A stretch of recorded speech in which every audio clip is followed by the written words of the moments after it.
man who knows it all is Jesse Kurtz, who joins us here in studio.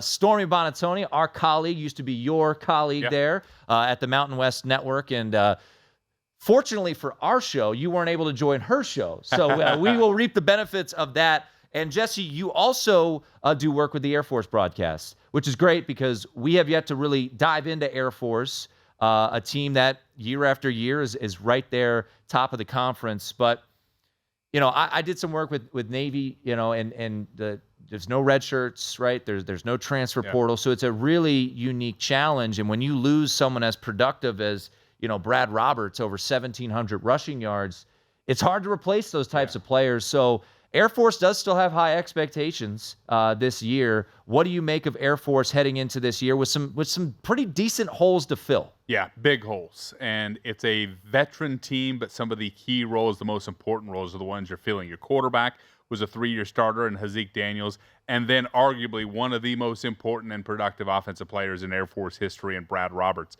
Brad Roberts, the 1,700 yards speaks for itself. If he doesn't have the COVID year, if it's an abbreviated year, he would be the all-time leading rusher in Air Force history. I mean, you talk about names like Bo Morgan and D. Dowis. He would be the top if he wasn't robbed of those 6 games. So that's, I think, illustrates how big those shoes are to fill. The fullback position is very important in that offense because they just jab you to death. Who's going to be that guy really remains to be seen. The bulk of the carries probably at this point go to John Lee Eldridge. Came onto the scene his sophomore year, scored a touchdown in his first carry against Colorado State, and has been a very steady guy as a tailback. But I think a lot's going to be put on his shoulders because not only Brad Roberts, but the fullback stable all gone. So there are big holes to fill, but the offensive line, a veteran group, probably could start 5 seniors. Wow. You've got some experience on the outside at the wide receiver position, which go down, do downfield blocking, but quarterback, fullback, important positions to fill. And Troy Calhoun and offensive coordinator Mike Thiessen have their work cut out for them in fall camp. We're talking once again to Jesse Kurtz, who does work with the Mountain West. We're going to get big picture on the Mountain West here too. But, you know, it's been funny. We had Chevin Cordero, quarterback of San Jose State, preseason player of the year, offensive player of the year in studio. They open up at USC, Oregon State at home. You know, Wyoming has Texas Tech to open up the season. You look at Boise State at Washington.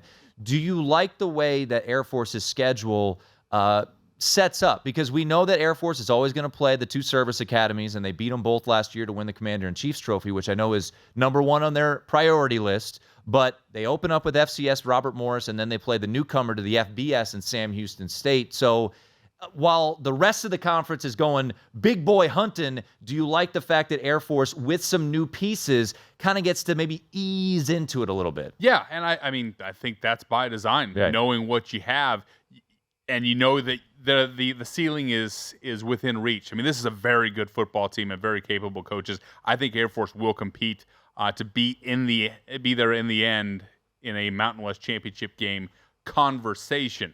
But yeah, you open up with Robert Morris at home. Sam Houston, I believe that's their first FBS game, I think, down in Houston.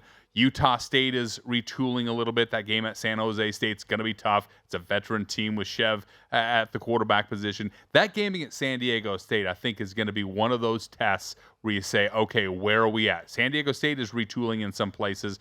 Air Force went to San Diego State and broke I'm forgetting the number. They hadn't beat San Diego State since like 2007. It's been a long time. Went to San Diego State and beat them at Snapdragon Stadium. So the Aztecs are going to come out for blood in that game. And then Wyoming has always given Air Force fits. So you look at that time, September 30th to October 14th. That's a key moment of the season, I think, for Air Force, ahead of course, those service academy games at Navy and then Army at a neutral site in Denver. Yeah.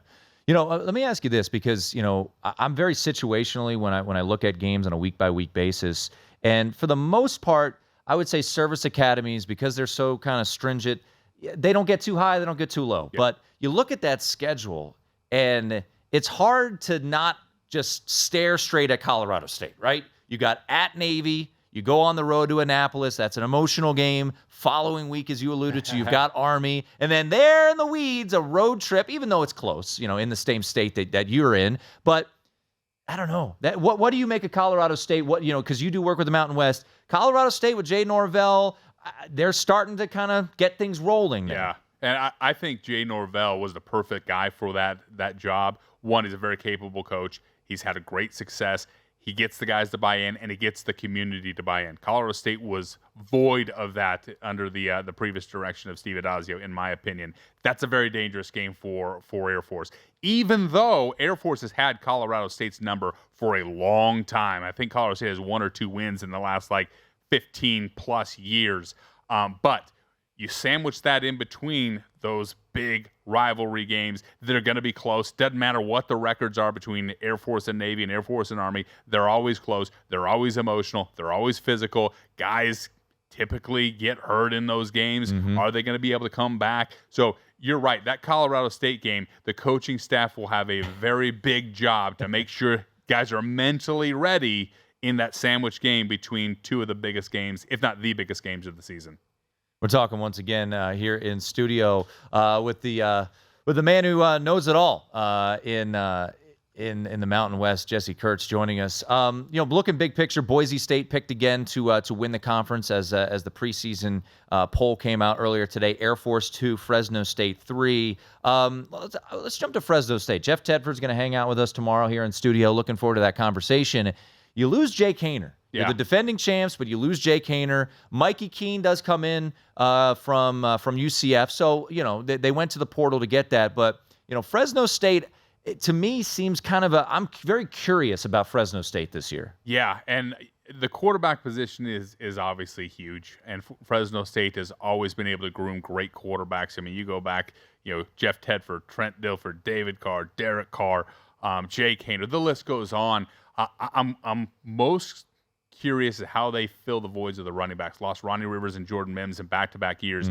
They took a lot of pressure off of Jay Kaner and allowed him to see downfield to the Jalen Moreno Croppers. Who's going to fill that void? Because Jeff Tedford's great with quarterbacks, but he loves to get those running backs involved to take the pressure off the quarterbacks with the play action. So that's where I'm most curious is how they fill that production. If they're able to do that, I think Mikey Keene will fill the void. Jeff Tedford always replaces guys, coaches them up. Fresno State got some love. I think 5 first-place votes in the preseason poll. I think that's certainly legit. And they will be there at the end with a shot to get into a championship game once again, where they've been very successful under Jeff Tedford. Boise State has been the banner program for years in this conference. Picked to finish first again.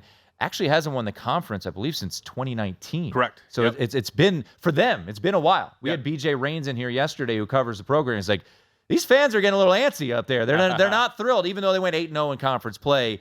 Talon Green is back.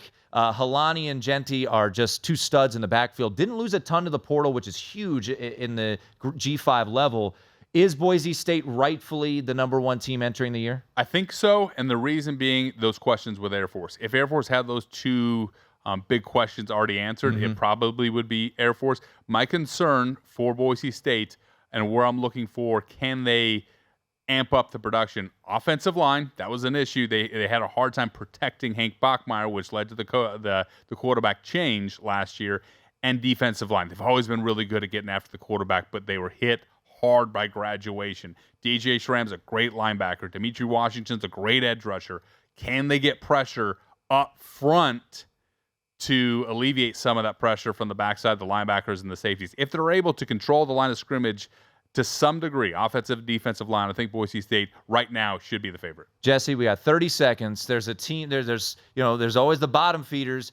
What team, from the players that you've talked to, from the coaches that you've talked to, that you're pretty excited to see this year and think could surprise some people? 2 teams, Wyoming, Colorado State, border war teams. Wyoming, veteran team. They weren't last year, 4th youngest team in America. Veteran group, I think that they're going to be much improved. And Colorado State, I think with the transfers, Kobe Johnson from North Dakota State will be the running back. I think he'll be really good, and I think Jay Norvell is on the right track. I think Colorado State could be one of those teams that ekes into a bowl game this year. Jesse Kurtz at JKurtz_MWN. Follow him there on Twitter. Jesse, appreciate it. I appreciate it. This is awesome. Go to VSiN.com/subscribe to become a VSiN Pro subscriber today.